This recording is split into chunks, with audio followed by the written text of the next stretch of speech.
Bonito día a todos. Sean bienvenidos y bienvenidas al programa El Campo como Patrimonio Cultural, en coordinación con la Secretaría de Pueblos y Barrios Originarios y Comunidades Indígenas Residentes de la CDMX, CEPI. En este día hablaremos del siguiente tema: hortalizas que se producen en el campo de la Ciudad de México. Un tema que sabemos que les va a interesar y que él mismo está coordinado con la Secretaría de Pueblos y Barrios Originarios antes citada. Los saluda Rosa María Bernal Roque, Giovanni Flores Ortega, Miguel Castillo García, Félix Jaime Pineda Vivas.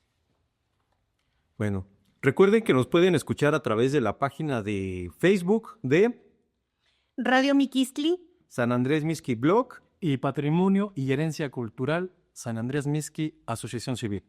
Bueno, y les invitamos a estar en contacto con nosotros. Su opinión saben que es muy importante para mejorar este que es su espacio.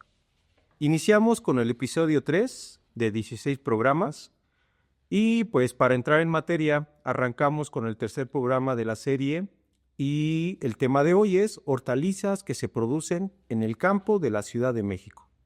Recuerden, en el programa que estamos, que es el campo como patrimonio cultural.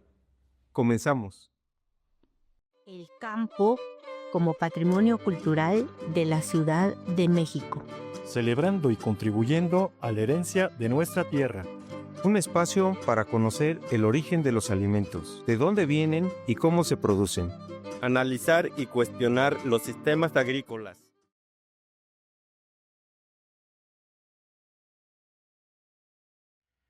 Maestra, compañeros, hace cientos o miles de años, recordemos que la Ciudad de México pues, fue un lago muy extenso y sobre ese lago se asentó una sociedad, en la sociedad náhuatl, con troncos, con raíces, con lodo. Se crearon algunas camas flotantes y esas camas flotantes hoy las vemos aquí en Mixquic, las vemos en San Gregorio, las vemos en Xochimilco y son las chinampas. Es un entorno natural que se ha resistido a perderse. Y lo comento de esa forma porque a través de que la Ciudad de México crece, se van perdiendo algunos espacios naturales, pero se resisten a ser perdidos, ya que pues pocos campesinos o agricultores se han resistido. Han remado, han tratado de poder nuevamente recuperar esa parte para rescatar el ambiente y sobre todo la tradición de los pueblos originarios.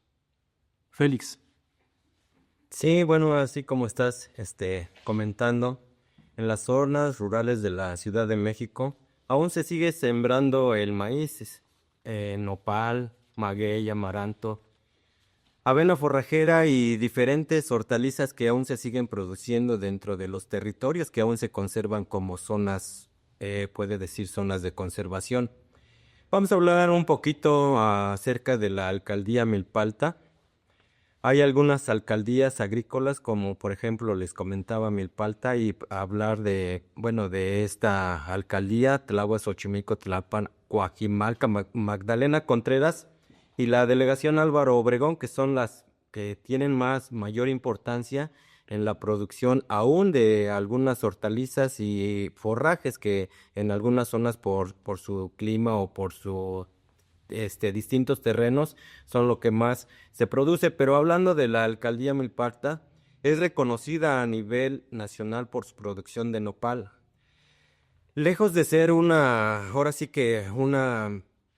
zona de producción de hortalizas o de algunas otras cosas que, por ejemplo, no es como Xochimilco, Tláhuac, que son zonas agrícolas porque tienen humedales.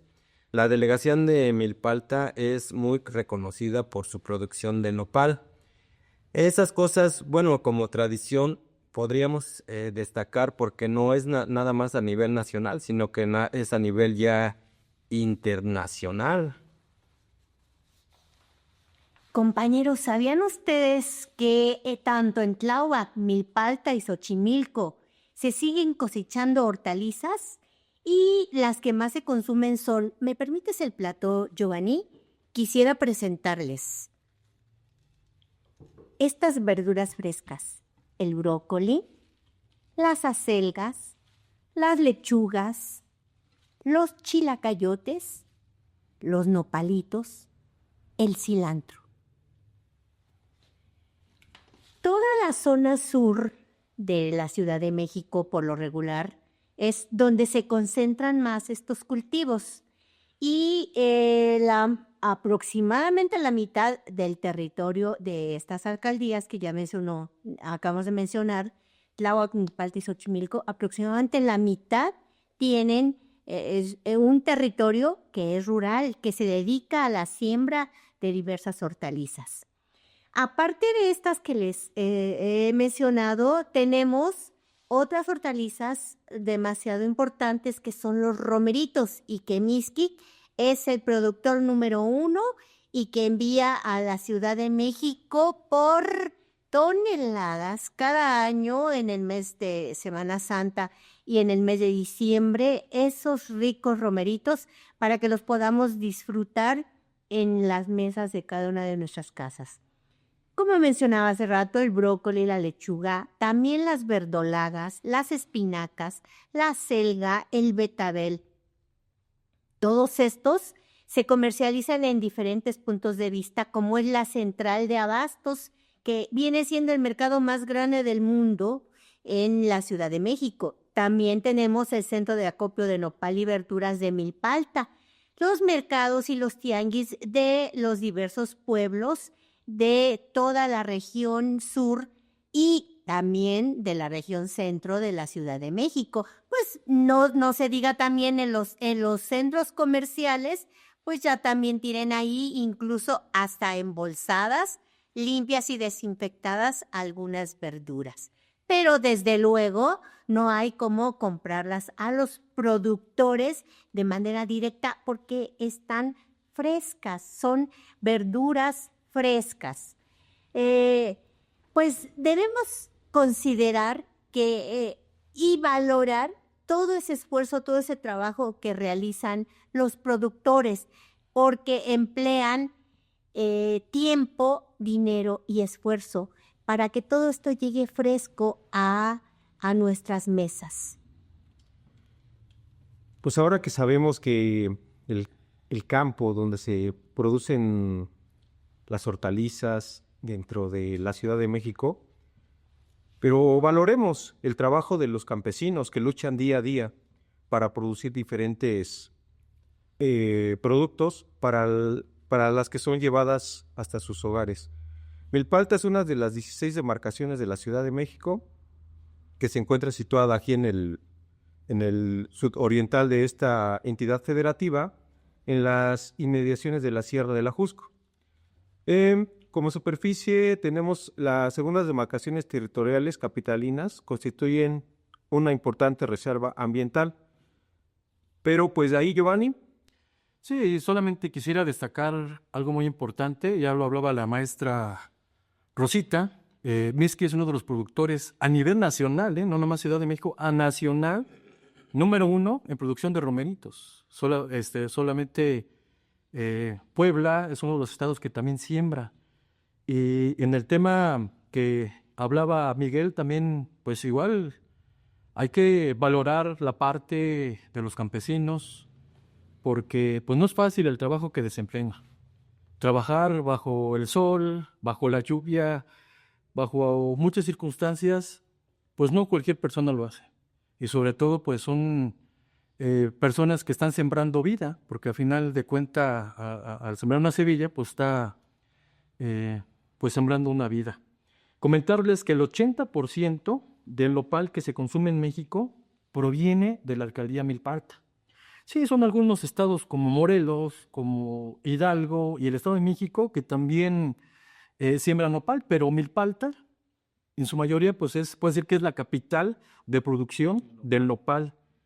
Es el máximo centro de distribución en diversas formas. Y la verdad es que estoy sorprendido porque lo están patentando para hacer cápsulas. Esas cápsulas sirven para el tratamiento de la diabetes. En su tiempo también hacen jabones Pero algo muy importante, estoy estudiando que el nopal sirve también para las resacas. Para cuando nos pasamos de copitas en el pulque, en algún tequilita, ahora que amanecemos medio cruditos, también sirve para mitigar esa parte. O sea que es muy importante, no sé si sabían, pero también sirve para... Oye, Giovanni, me platicabas el otro día que también tú conociste que en este centro de acopio los residuos del nopal, las espinas, las utilizan para algo. ¿Puedes platicarnos algo sobre esto? Sí, es cierto, o sea, salen toneladas de basura de espina del nopal. De desecho. Pero en su totalidad, bueno, más bien en su mayoría, pues la utilizan para hacer composta. Pero el centro de acopio tiene un regenerador de energía que trabaja a través de ese tipo de las espinas de nopal. O sea, ¿qué quiere decir? ¿Cómo podría yo explicarles a ustedes? Es una pila grande, es un contenedor donde se vacía completamente todos los residuos de nopal y la transforman en energía. Y eso sirve para abastecer el centro de acopio. O sea, la energía es energía limpia. El centro de acopio. El centro de acopio de Milpalta. Y es una tecnología que la realidad necesitamos que se incremente en todas las alcaldías de la Que Ciudad se de pudiera México, aplicar. porque es a través de la misma basura. Es algo de lo que tiene Milpalta. Además, es un vasto territorio en el cual muchos estudiosos de la botánica están ahí tratando de dar explicación a las plantas medicinales que se generan a través de lo natural. Hace rato hablábamos de algunos diversidad de hongos, porque también ahí en el bosque se dan muchos hongos. Decía usted que el clavito es muy sabroso en chilito verde, pero que además es muy caro. Tan es así, tan caro que es más fácil comprar 1 kilo de carne que comprar 1 kilo de hongos. Así es, o le pone uno los hongos clavitos al guisado o le pone uno carne. Pero de todas formas, como se combinan con epazote y con un chilito verde bien guisado, ¡ay, queda! Son una delicia. Pero a ver, cabe destacar también, maestra, que no cualquier hongo se puede consumir. Y para eso, a ver, explíquenos qué nos comentó su abuelita. Sí, les platicaba también que me decían mi mamá y mi abuelita que para darnos cuenta qué hongo puede ser comestible, este hongo debería de tener gusanitos. Algo tan lógico y que no me había puesto a pensar, porque si el hongo tiene gusanitos y no se mueren, pues quiere decir que no es un hongo venenoso y que puede ser comestible. ¿Sí? Comentábamos, se pueden preparar en chilito verde, en quesadillas, hoy en día en ensaladas. Qué cosa tan deliciosa es probar cada una de las especies de los hongos. Qué interesante. Félix, ¿qué nos Sí, mira, hablando de las hortalizas que se producen dentro de la Ciudad de México, no nos vamos a desviar. Es muy importante todas las verduras y las hortalizas que se producen dentro del territorio del suelo de conservación de la Ciudad de México, pero quisiera platicarles algo que hace más, bueno, no sé, hace muchos años, el hongo se introdujo en el paladar de los hombres de diversas regiones del mundo. Lo mismo sucedió en las tierras de antigua Mesoamérica y en el sureste de la Ciudad de México, que no fue la excepción, pues se sigue consumiendo el hongo, que en náhuatl se le denomina como nanacatal. Precisamente quisiera platicarles que en el centro de acopio de nopal y verduras vemos los puestos hoy en día con los hongos silvestres expuestos para su venta. Me llama mucho la atención, quisiera platicarles y no me dejarán mentir que algunas veces hemos asistido a estos lugares de venta donde las señoras tienden, ahora sí que se puede decir a ras del suelo, sus puestos. Ponen una especie de papel para llamar la atención del colorido de los diferentes tipos de hongos que se producen. Es muy interesante saber de esto porque estamos hablando de las hortalizas que se producen dentro de la Ciudad de México, pero estos hongos es muy importante hablar de ellos porque se producen de forma natural, podríamos decirle. Es en la temporada de que vienen las lluvias y estos hongos es cuando crece. Hay de diferentes tipos de hongos. Quisiera decirles que yo una vez caminando vi un troco, lo levanté y me sorprendió ver ahora sí que cómo crecía el hongo debajo de una piedra. Al seguir caminando, me di cuenta que no solamente debajo de los troncos, sino debajo de las piedras, debajo de los arbustos. Ahora sí que es una inmensa cantidad de hongos que se producen más que nada en las tierras de monte, en las tierras húmedas. No sé qué podría platicarnos, maestra, usted también acerca. Bueno, y sí, aparte de, ya comentábamos, ser deliciosos, preparados como se preparen los hongos, quisiera seguir platicando sobre las chinampas, porque bueno, pues son el principal medio de cultivo en todas estas zonas y alcaldías que ya hemos comentado. Estas chinampas vienen siendo un sistema de cultivo que se utilizó por los antiguos mexicas y consistían en balsas flotantes cubiertas de tierra construidas en los lagos. Y a través de estas estructuras, los mexicas ampliaban su territorio y por lo tanto podían cultivar verduras, flores, pues todo lo que les viniera en mente. ¿Cómo ves esto, Miguel?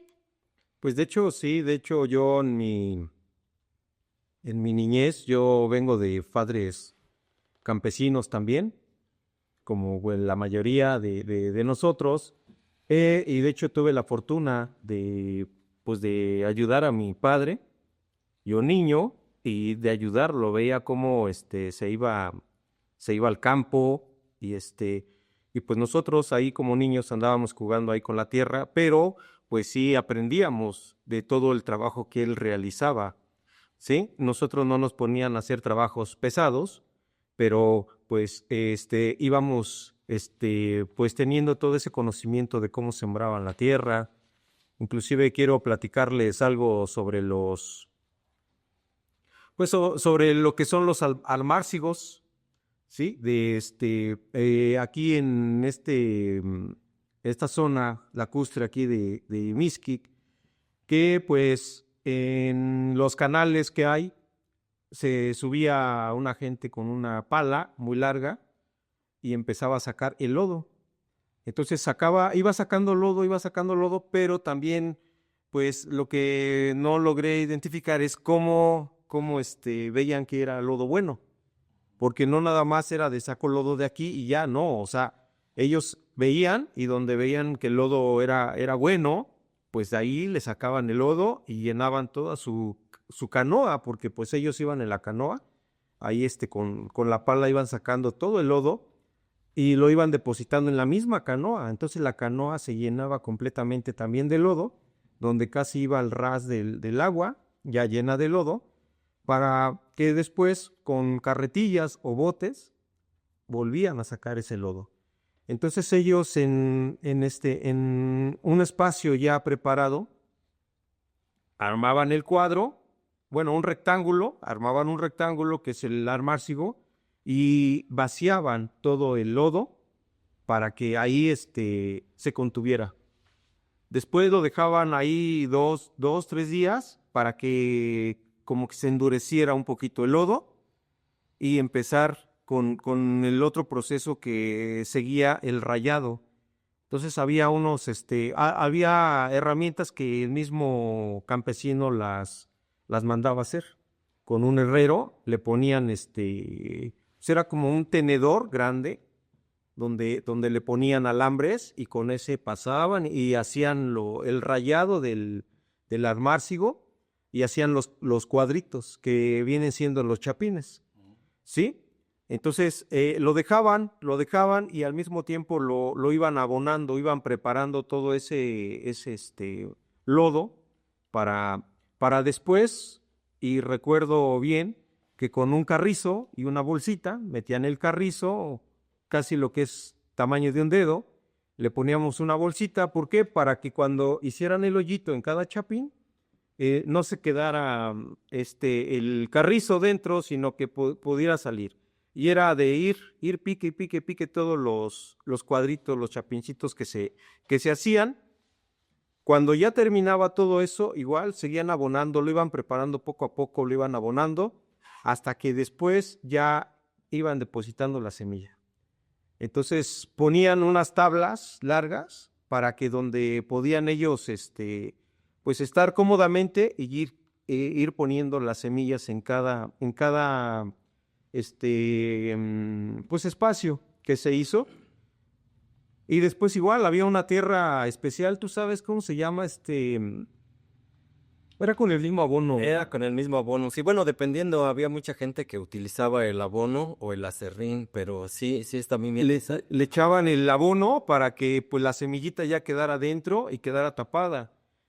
Entonces, durante ese tiempo, ¿cuánto es lo que duraba en salir la planta? Pues dependiendo, ahora sí que como estás platicando, fíjate que es muy importante esta explicación que nos diste acerca del almárcigo, porque mucha gente vemos las plantas solamente en un sembradío, en cualquier sembradío, pero no sabemos del proceso, como ya lo explicaste, el trabajo que se lleva, por ejemplo, el sacar lodo, en batirlo, en subirlo otra vez al terreno donde se va a sacar el almárcigo, otra vez en semillarlo, meterle la plantita, pero es muy laborioso porque como tú dices, no nada más depende sacar el lodo, buscar el lodo donde está más bueno, que muchas veces se guiaban las personas de antes porque, saca un poquito de lodo y bátelo. Si se podía batir y tenía mucha materia orgánica, que ahora ya lo conocemos porque a lo mejor en ese tiempo nuestros antepasados solamente buscaban la consistencia del lodo, pero es la materia orgánica la que ayuda a que germine esa semilla. Lo batían y veían que tenían como pedacitos de pasto, esa es la materia orgánica que ahora ya conocemos, porque ya ahora sí que es más estudiado y como tú dices, ahorita el tiempo, ahora sí que dependía de lo que tú ensemillabas. Había, por ejemplo, ya a la hora que metías la semilla, dependiendo qué semilla era de acelga, de espinaca, de bertolaga, de apio, de cualquier semilla que fuera, pero sí tenía su tiempo porque dependiendo a eso, tenías que estar vigilando cuando ya reventaba, variaba de 8 a 15 días, hasta 20 días, hasta 30, que era el más tardado el apio, pero ahí teníamos que estarlo revisando, Sí. para que no se quemara. Y más que nada, también como un bebé, como un niño, tenías que estarlo cuidando porque cuando la semillita empieza a germinar, es vulnerable a los pajaritos, a las aves, porque las aves se paran y pues era alimento para ellos. Entonces realmente, bueno, ellos no saben, ¿verdad? Todo el trabajo que se está realizando. Ellos buscan también su alimentación, pero pues en nosotros como campesinos está en cuidar y de repente hasta se tapaba con paja, ¿no? Con paja para que cuando brotaba la plantita, pues no estuviera vulnerable a las aves, que son las que principalmente iban y pues se comían la plantita, ¿no? No sé si recuerdes, como ya estabas platicando ahorita, que a veces para ahuyentar las aves, ahora sí los antepasados, ponían su espantapájaros, que Sí, o bolsas de plástico nada más, para que con el mismo aire se sí, se movían y pues los pajaritos principalmente son los que pues no se acercaban, ¿no? Entonces, pues es interesante, muchas veces vemos ya los sembradíos, pero vemos ya como ahorita principalmente el brócoli, ¿no? Ya vemos en los sembradíos de brócoli, pero todo el proceso que se realiza. Ya cuando la planta está ya más madura y no tan grande, se vuelven a sacar los cuadros ya de planta, se sacan los cuadros para irlos a depositar ahora sí ya en el terreno, las chinampas, y lo mismo, lleva un proceso de preparación el terreno, donde ya ahí con la coa, que ahora ya muchos ya nomás utilizan la pala, ¿no? Una pala pequeña, anteriormente era la coa, le ibas haciendo las divisiones, los espacios, donde toda esa planta que se sacaba, después ya se iba quitando el chapincito, o sea, los cuadritos, todos se iban como de esos de los cuadritos del Lego, ¿no? Del Lego que se iban desmontando, y pues ya había gente que se tenía que ir poniendo todas las plantitas en cada espacio que hicieron con la coa, para que pues ya otros los iban poniendo, las iban tapando y después ya otros les iban regando otra vez y abonando.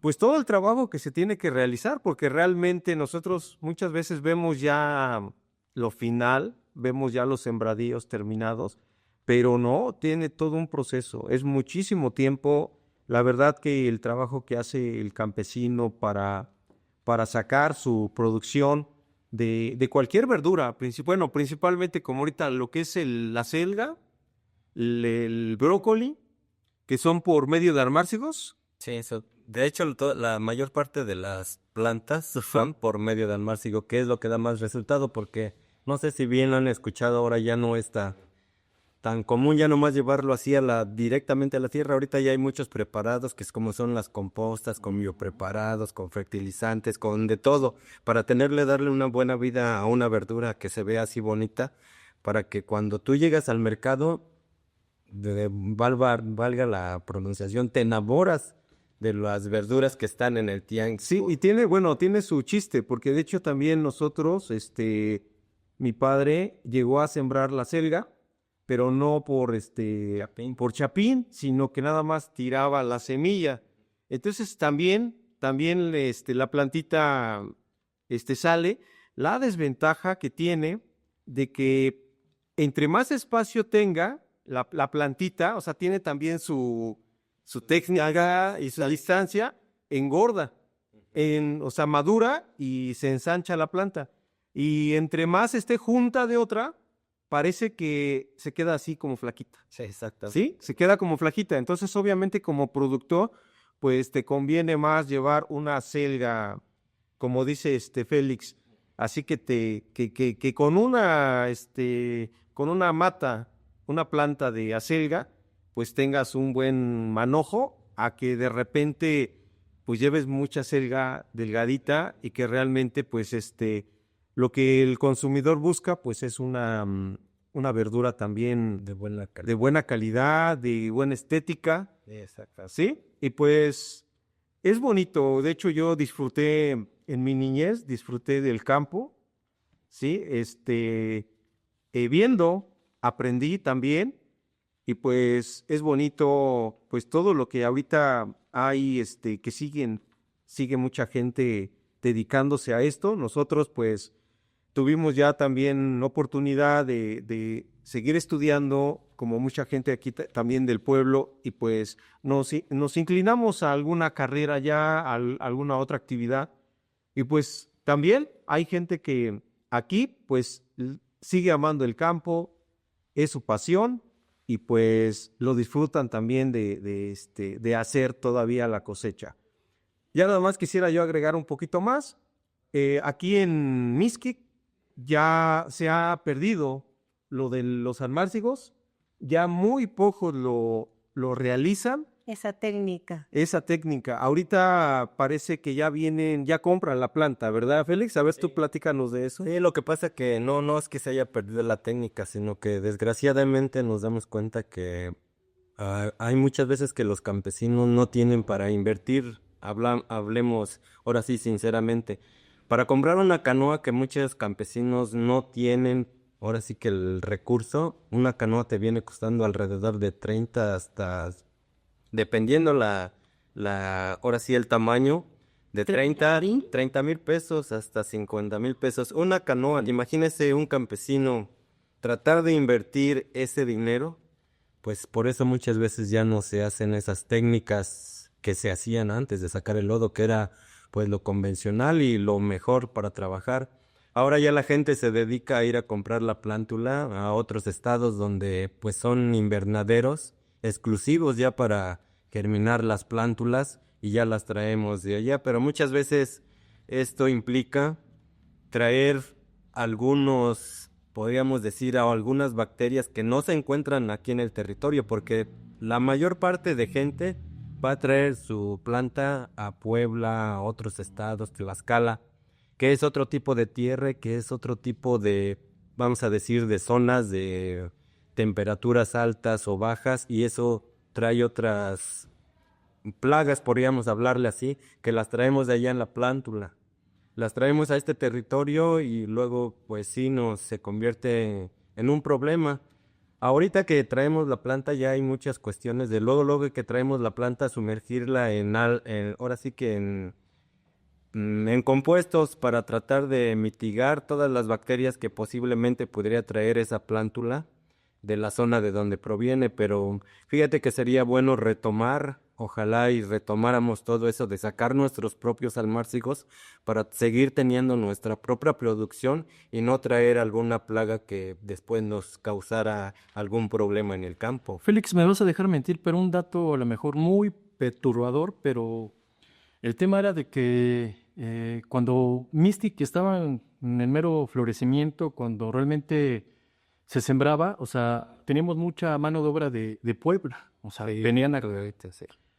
Y coincido con lo que acabas de comentar, o sea, la inversión hacia el campo ha sido muy dura y no todos tienen las condiciones para poder nuevamente retomar tipo de producción.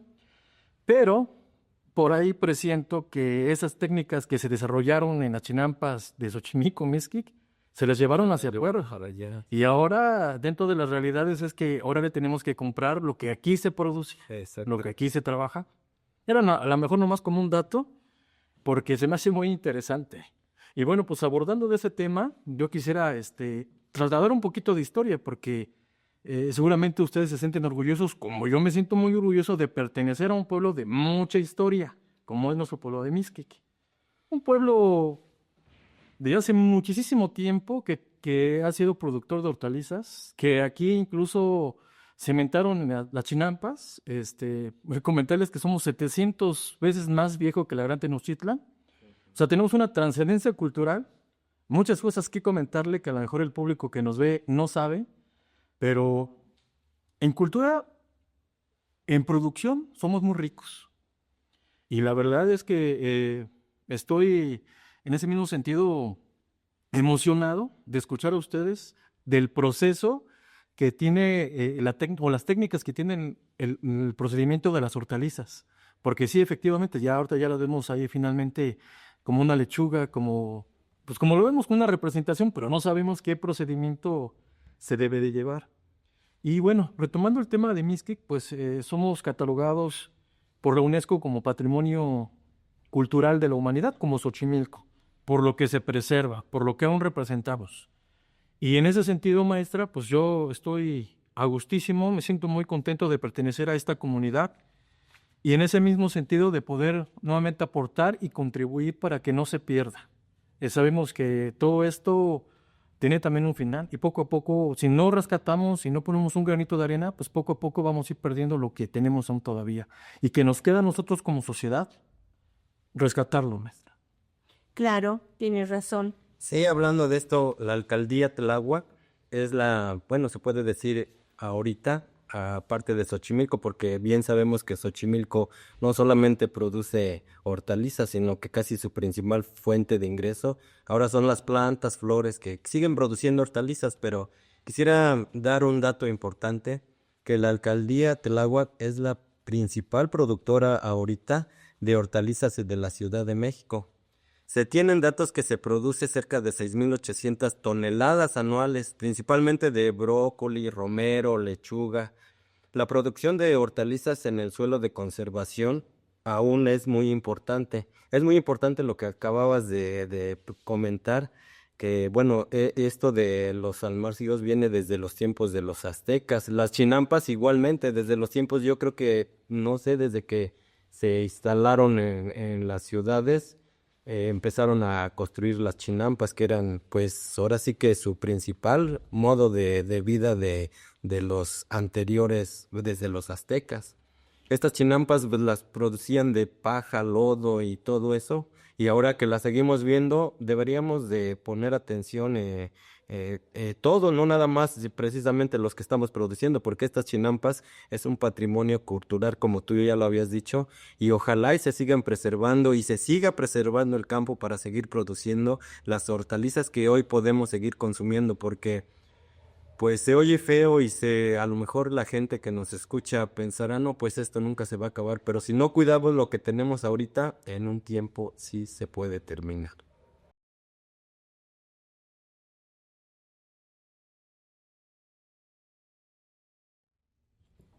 Complementando algo que decías hace rato, Giovanni, en cuanto a que las chinampas, tanto de las alcaldías de Tláhuac como Xochimilco, se han registrado, se han considerado como patrimonio de la humanidad por la UNESCO. Esto sucedió en el año de 1987. También, ¿qué creen, compañeros? Investigué algo que me pareció interesante, y es en relación a que las chinampas, la palabra chinampa en náhuatl se dice chinampan y significa en la cerca de cañas. Y por último, quisiera agregar también que aparte de las hortalizas que se siembran, ya platicaron ustedes los procedimientos de la forma en que se siembran, también hay hortalizas que se llaman quelites y que es el nombre genérico con que se designa a todas las hierbas comestibles. Y me gustaría que comentaras brevemente a qué nos referimos cuando hablamos de los quelites. Pues sí. Quisiera platicarles que hablarle de los quelites son las plantas que crecen. Bueno, por ejemplo, todas las hortalizas en un tiempo se decía que eran quelites. Ahorita se le designa quelites a todas las plantas silvestres que antes crecían, como son los quintoniles, los quelites, las verdolagas. Varias de estas quisieran platicarle a la gente que nos escucha que se están perdiendo. Podríamos decirle que es ahora sí que por los terrenos que están perdiendo la fuerza, ya no son terrenos como antes. Quisiera platicarles, compañeros, que los terrenos poco a poco se van deteriorando y por eso es que debería de implementarse un programa para seguirle dando vida a todos estos terrenos, porque en un tiempo yo les comentaba que ojalá y que no, pero algún tiempo podríamos llegar a extrañar, por ejemplo, ahorita que estaba presentando todas estas verduras, ¿cuánto tiempo nos puede durar hacer conciencia de toda la gente que nos escucha y apoyar a los campesinos y apoyar para que sigan cuidando sus tierras y sigamos disfrutando de todas estas hortalizas que aún podemos ver en los tianguis, en los mercados? A veces podría decir la gente, pues nunca se va a terminar.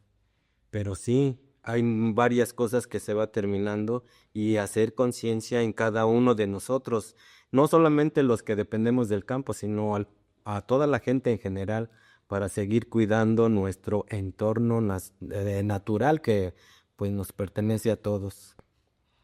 Claro que sí, eso es cierto. Tenemos que realizar todos en común, toda la gente en común, por principio de cuentas, valorar ese trabajo que realizan los productores en el campo. Ustedes, los productores, buscar formas alternas para que se siga preservando ese suelo de conservación y tomar muy en cuenta que el campo es vida, porque el campo nos proporciona alimentos. Así es que, pues no nos queda otra más que pedir un trabajo, que se realice un trabajo en equipo, tanto los consumidores como los productores y las instancias, las dependencias gubernamentales que tienen que ver con el campo también, pues que tenga que hacer lo que les corresponde a ellos. Querido auditorio, pues quisiera invitarlos a que no se pierdan nuestro próximo programa con el tema de la chinampa a la cazuela, gastronomía de los pueblos originarios. Y también los invito a escuchar el siguiente bloque de entrevistas que se le realizaron a diversas personas relacionadas con el tema de las diversas hortalizas que se siembran en la Ciudad de México.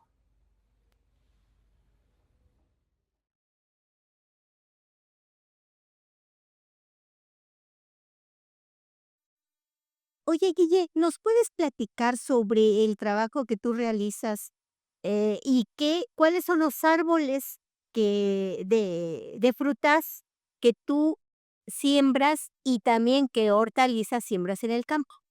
Bueno, en cuestión de los árboles frutales tengo 25 variedades, como es manzana, durazno, ciruelo, chabacano, granada, capulín, tejocote, zapote blanco y más variedades. Pero ahorita estoy experimentando con unos árboles de canela, con unos árboles de piñón y con unos árboles de pimienta y de clavo. Y para mí, la verdad, es una cosa maravillosa tener que ver día con día cómo esos árboles van creciendo, cómo van madurando a través de su crecimiento.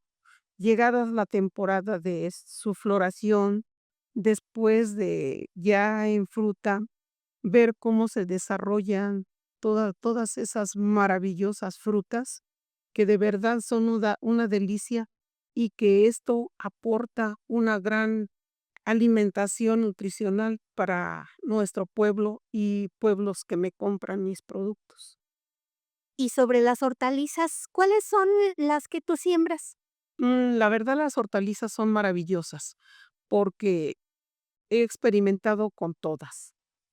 Siembro brócoli, rabanitos que son de 35 a 30 días, el brócoli que pues son muchas variedades que hay y la verdad todas nutritivas. El brócoli es también medicinal. Por ejemplo, el maíz que también siembro y saco a vender el lote. A veces siembro acelga o espinaca y también la vengo a vender al pueblo de Minski.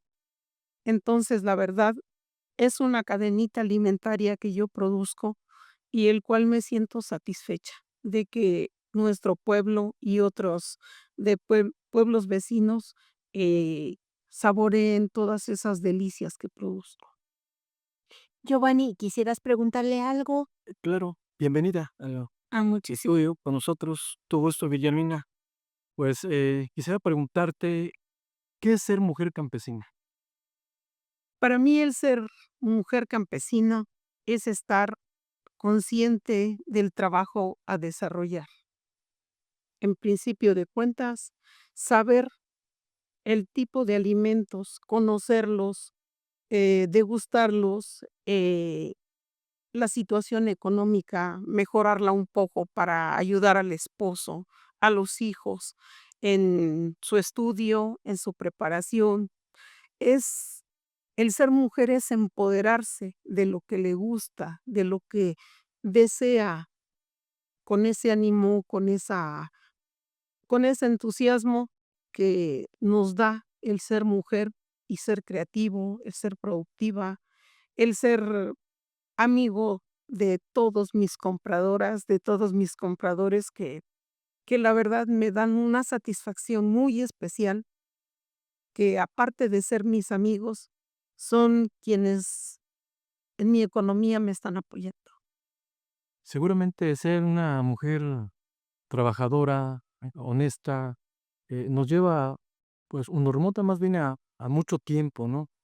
¿Qué situación te deja marcada en tu vida, en todo esto? O sea, me refiero que tenemos como anécdotas de niña, ¿qué te liga hacia el campo? Para mí es una gran satisfacción. Mi padre y mi madre fueron campesinos, en paz descansen. Mi padre nos enseñó que el campo produce todo lo que nosotros queramos sembrarlo. El campo es muy noble. El campo nos alimenta. El campo nos hace ser mujeres y hombres de trabajo. Nos da esa satisfacción de producir alimentos, de tener conciencia de toda la variedad y de todos los sabores que nos oculta esa tierra, tratando, tratándola con mucho cariño, con devoción, para que ella produzca. Qué interesante todo lo que nos cuentas acerca del trabajo que realiza la mujer en el campo. Me gustaría preguntarte entonces, para ti, ¿cuál es la importancia crees que pueda tener el campo para los habitantes de la Ciudad de México? En primera, la economía, porque de ese trabajo tan, tan especial que elaboramos los campesinos y las esposas de los campesinos, pues es un empleo como cualquier otro, pero con muchas satisfacciones. pese a las necesidades y pese a todo lo duro que es el campo. Es una especie de satisfacción, de sacrificio, de amor hacia la tierra. Es tratar de solventar nuestras necesidades, de preparar a los hijos, que no necesitamos de prepararlos porque los hijos ya nacen con aquella inquietud, con aquel conocimiento, con aquello que se dice amor a la tierra. Y de verdad, se necesita amar mucho a la tierra para aguantar el ser campesino. Y las esposas de los campesinos cumplir con esas obligaciones, con ese deber que tienen como esposas, que tienen que llevar los almuerzos, preparar comidas ricas, con esas mismas hortalizas, con esa misma producción que es muy nuestra y que los platillos de las amas de casa son riquísimos. Esos platillos de verdad nos nutren, nos dan una satisfacción de comer nuestro propio trabajo. Eso es riquísimo y por lo tanto las esposas estamos muy contentas y nos sentimos complacidas de poder participar en el campo con nuestros esposos, apoyando la economía, apoyando en todos los quehaceres y la verdad es una gran satisfacción para todas las mujeres campesinas. Muy bien. ¿Y qué le dirías a los habitantes de la Ciudad de México en relación a el valorar el trabajo que realizan los campesinos, los productores, para que lleguen toda esta diversidad de hortalizas a los hogares de cada uno de ellos? En primera, que deben de considerar que todo es un trabajo, que cada día que pasa es es una base que se va formando, es un crecimiento de todas nuestras hortalizas que se van alimentando de nuestro trabajo y también que los compradores de la Ciudad de México valoren nuestro trabajo, que sepan que lo hacemos con mucho cariño, que de eso depende también nuestra economía y que por lo tanto ellos deben de valorar cada hortaliza, cada platillo que, que están en sus mesas y que son riquísimos y que pues sí, necesitamos que esto tenga una gran, se inclinen más por los productos del campo, porque son alimentos sanos, alimentos nutritivos y no son procesados. Por lo tanto, sí, nuestros alimentos productos del campo deben de ser considerados y más que nada, darles un valor que solamente los campesinos, la madre tierra y los compradores podemos valorar. Muchas gracias, Guille. Muchas gracias por haber venido y por habernos platicado todo estos aspectos del trabajo que realizan los productores del campo. Muchísimas gracias por la invitación.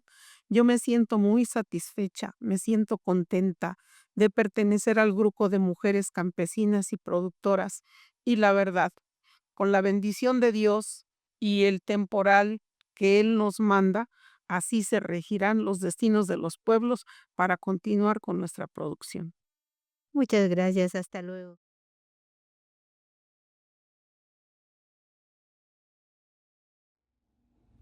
Y hoy tenemos un invitado especial desde la alcaldía Milpa Alta, al señor Juan Romero Perea. Muy bienvenido.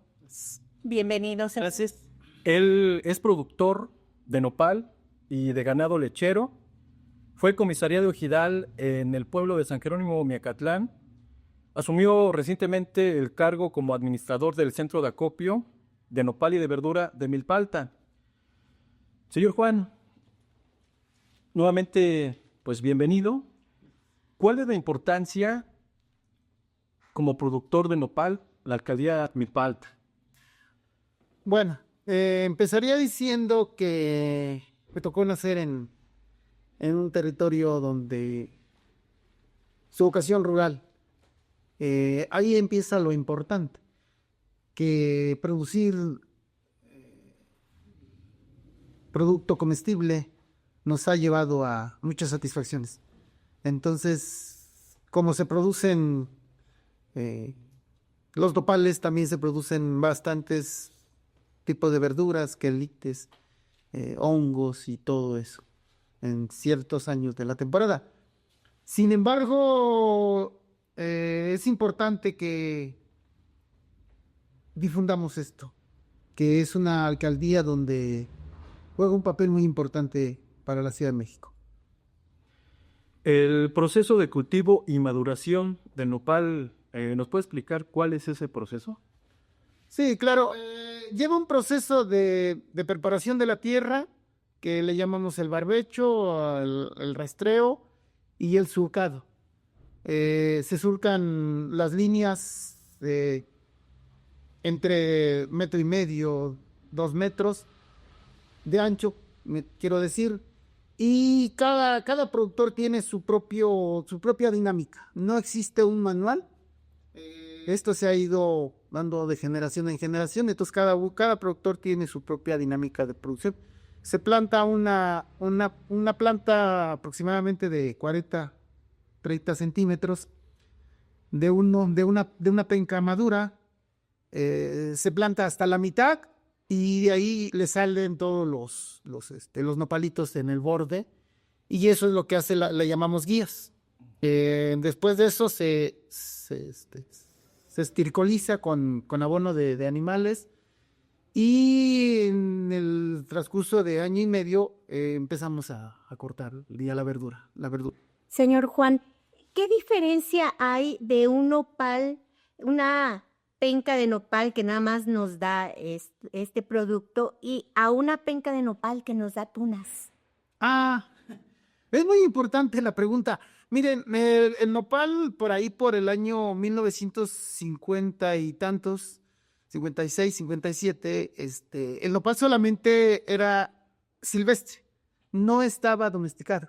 Entonces por allí 2 personas de la comunidad empezaron a surcarlo y todo lo domesticaron de manera que ahora ya la intervención de la mano del hombre hace que no de tunas. Porque el nopal que da tunas es un nopal silvestre que no tiene, quiero decir, la intervención del hombre. Es por naturaleza. Entonces, cuando un nopal da tunas es porque principalmente lo da en tiempo de secas. Porque florece como cualquier planta y tira su semilla para permanecer su vida en esta región, ¿no? De los estados de la República Mexicana que pues siembran nopal, pues es Morelos, el Estado de México e Hidalgo, pero el 80% del nopal que se produce, que obtiene el país, pues sale de Milpa Alta. Quisiera preguntarte cuántas hectáreas de nopal productivas hay en Milpa Alta. Bueno, en la delegación tenemos ahí aproximadamente más o menos 5,000 hectáreas produciendo el nopal verdura. Oiga, sí son bastantes. Ya como le explicaba, de manera ordenada, pues. Y ahí también tenemos otro tipo de cultivos, pero el principal producto es el nopal. Y ahí, pues, varios estudios de las universidades han comprobado que el nopal de Milpa Alta es el que tiene la mayor beneficio por sus diferentes climas que tiene la alcaldía. Oiga, creo que ya hasta lo importan a China, Japón, a muchos otros países. Además lo patenta porque he visto que hay cápsulas que sirven precisamente para la gente que tiene diabetes, sí, para el mismo colesterol. Tan es así que para hasta la cruda, cuando nos echamos unas copitas de más, también sirve para mitigar el efecto de la cruda, así es. Oiga, qué bien. ¿Cuáles son los pueblos de Milpa Alta? Son 2 de los pueblos, pero no todos en cantidad siembran, ¿verdad? ¿Nos puede decir cuáles son los pueblos más importantes que siembran nopal? Sí, claro. Los más importantes, bueno, empezaría diciendo que son 12 pueblos, 12 comunidades y la cabecera, ¿no? Con sus diferentes barrios. Sin embargo, los pueblos que más producen sería, así como lo voy mencionando en orden, sería San Lorenzo, que es Tlacoyucan, Santana Tlacotenco, San Juan Tepenagua, San Jerónimo de Acatlán, San Francisco Tecospa, un poco Tecomi y sus barrios de la delegación. Son los demás producidos. Ya anunciábamos al principio de la entrevista, usted también fungió como administrador del centro de acopio de nopal y de verdura, que a su vez es único en su género dentro de la Ciudad de México. ¿Qué función tiene este centro de acopio de nopal y de verdura? Bueno, juega un papel muy importante el centro de acopio que se construyó hace 23 años por la misma necesidad de los campesinos. Entonces, primero empezaría diciendo que juega un papel muy importante porque produce los alimentos que consume la Ciudad de México. Entonces, y lo otro que es otra cosa muy importante, está contribuyendo a que crezca la marcha urbana en la propia alcaldía. Es tan lógico que si la gente tiene dónde vender, se anima a sembrar. Entonces no tenemos muchos asentamientos irregulares porque la gente sigue sembrando. Y sigue sembrando porque tiene cerca el centro de acopio. Este mercado es único en su género en todo el Distrito Federal, ahora es Ciudad de México. Yo creo que sería muy bueno que se viera la posibilidad de hacer este tipo de mercados en cada delegación que tiene una vocación rural. Muy bien.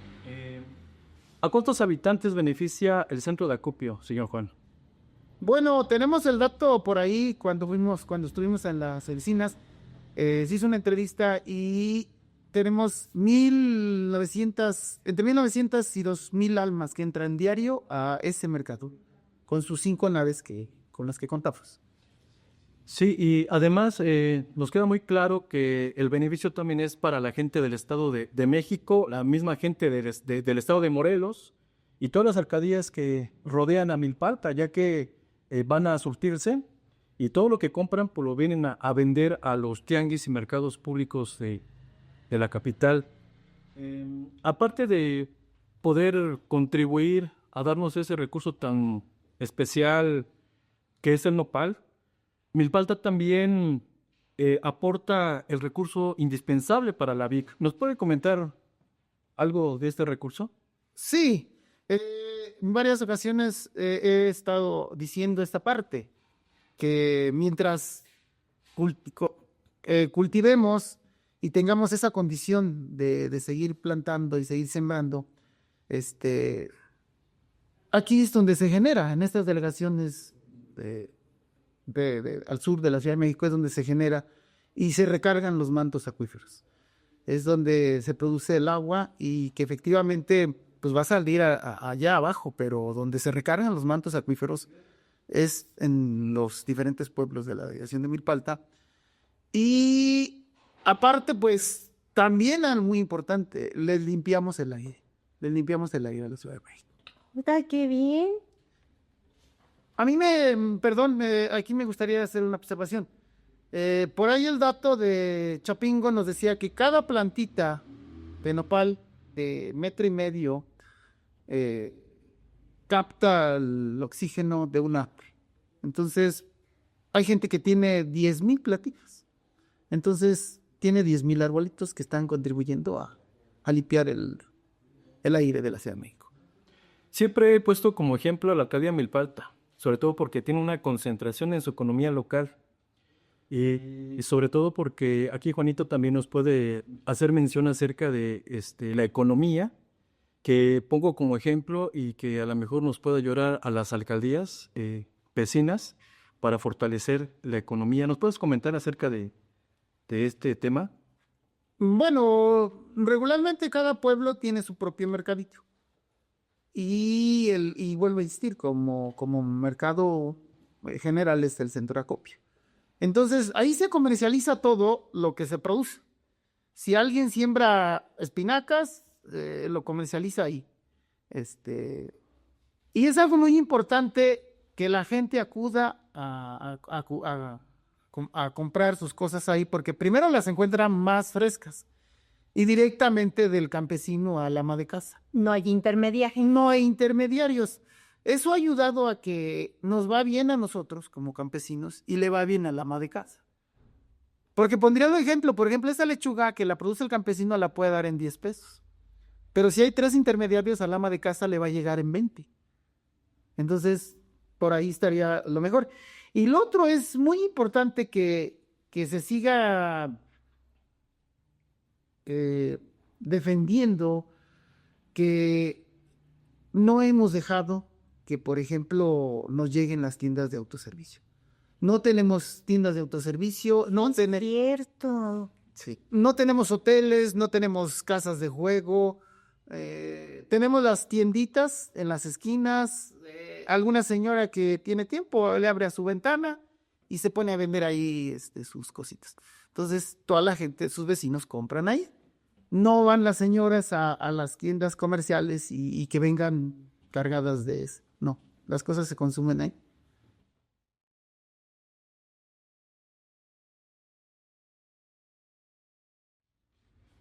Bueno, compañeros, y retomando un poquito el tema, hay que considerar también, aquí mucha gente que no tiene terrenos de siembra y que todo hablando de los quintoniles, los quelites, que son verduras que se producen en los caminos y que no tienen, se puede decir, dueño, no tienen espacio. Mucha gente aquí de ese tipo de quelites que se dedican a cortar, pues son los que venían a vender aquí en el famoso torito, que se le denomina, y de ahí mucha gente, pues levantaba sus familias, era el sustento que tenían para alimentar a sus familias también. Venían a vender sus verduras que recolectaban en el día y la gente tenía para darle de comer también a sus familias. Así Y es. pues En la tarde-noche. en la tarde-noche venía estaba el con mercado. sus carretillas o su bolsa, traían lo que juntaban y pues así se ganaban la vida estas personas también. Que ya se ha perdido ese mercado llamado el Torito. Ojalá y se retomara nuevamente. Bueno, pues creo que con esto damos por terminado el tema del día de hoy. Nos despedimos de todos ustedes, su servidora Rosa María Bernal Roque. Giovanni Flores Ortega. Miguel Castillo García. Y Félix Jaime Pineda.